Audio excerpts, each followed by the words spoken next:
Plants dormant condition में अपनी leaves को, स्टेम्स को और रूट्स को बहुत ज़्यादा कार्बोहाइड्रेट्स सप्लाई करते हैं। इस तरह बहुत ज़्यादा मात्रा में ये अनडाइल्यूटेड ग्लूकोज फोटोसिंथेसिस के प्रोसेस में रिएक्ट नहीं करते, जिससे लीव्स के येलो होके गिरना स्वाभाविक होता है। बाद में यही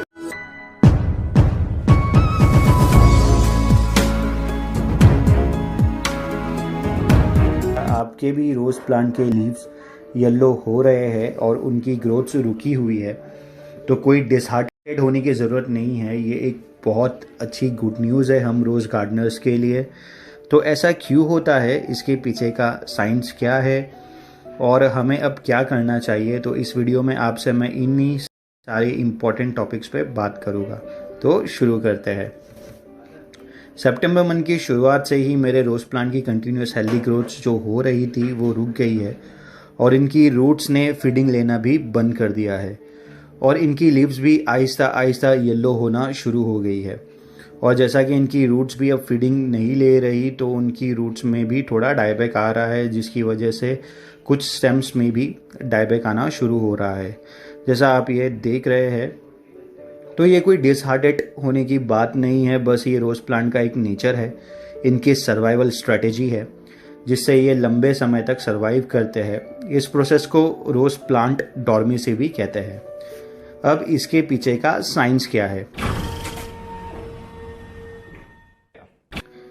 कंटिन्यूअस बारिश के बाद सडनली टेम्परेचर का बढ़ जाना, फिर उसके बाद अचानक विंटर का आ जाना, ये चीज़ें रोज़ प्लांट को डॉर्मेसी में जाने के लिए मजबूर करती है।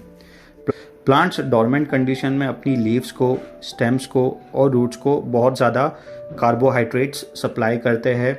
इस तरह बहुत ज़्यादा मात्रा में ये अनडाइल्यूटेड ग्लूकोज फोटोसिंथेसिस के प्रोसेस में रिएक्ट नहीं करते, जिससे लीव्स के येलो होके गिरना स्वाभाविक होता है।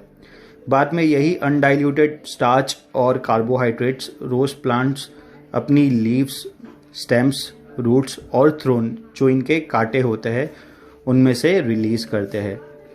अब इसके अपने ही बेनिफिट्स भी है, जैसे रोज़ एग्जीबिशन लेवल के गार्डनर इसी डॉर्मेसी का फ़ायदा उठाते हुए इनसे 100 ऑफ फ्लावर्स लेते हैं। और अगर वेदर या किसी और फैक्टर की वजह से जो रोज़ प्लांट डॉर्मेसी में नहीं जाते, तो उन्हें वो फोर्सफुली आर्टिफिशियल डॉर्मेसी में जाने के लिए मजबूर करते हैं, जैसे लीव्स को ड्राई रखना, रूट्स लेवल का मॉइस्चर को कम करना, कॉपर ऑक्सीक्लोराइड ब्लेटॉक्स का रूट्स में ड्रेंचिंग करना, फेरस सल्फेट को लीव्स पे स्प्रे करना और सोडियम बाइकार्बोनेट यानी बेकिंग सोडे की हेल्प से पॉटिंग मिक्स को अल्कलाइन रखना। ये एक पूरा कंप्लीट प्रोसेस है। इसके पीछे का पूरा साइंस अगर आप चाहते हो कि इस पर मैं एक कंप्लीट वीडियो बनाऊँ, तो आप मुझे कमेंट कर देना। अब 1 से 1.5 महीने तक ये डॉर्मेसी रहती है।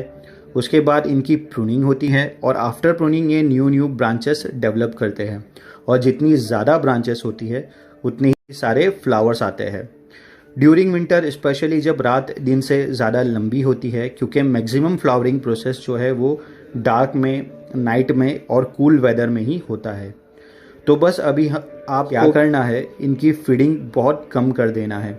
याद रखिए, बिल्कुल बंद नहीं करना। जैसा मैं every next day of watering इनकी फीडिंग करता था, लेकिन अब 10 डेज में एक बार next day of watering balance NPK और next day of balance NPK magnesium sulphate दे रहा हूँ, की वजह से स्ट्रेस नहीं आए और ये कम्प्लीटली रेस्ट कर सके और बाद में अपनी पूरी एनर्जी के साथ मैक्सिमम ग्रोथ और फ्लावरिंग के लिए तैयार हो सके।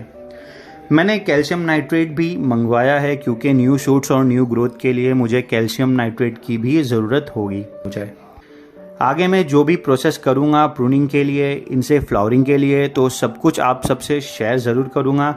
तो आगे की वीडियोस के नोटिफिकेशन के लिए अगर आप मेरे चैनल पर नए हो तो मेरे चैनल को सब्सक्राइब कर लीजिए और बेल आइकन पे प्रेस कर लीजिए, आपको नोटिफिकेशन आना शुरू हो जाएंगे। तो चलिए बिना देरी किए इस वीडियो को लाइक कर लीजिए। तो मिलते हैं जल्द ही एक और वीडियो के साथ। जब तक के लिए आप भी गार्डनिंग सीखते रहे, सिखाते रहे और देखते रहे स्मार्ट गार्डनिंग।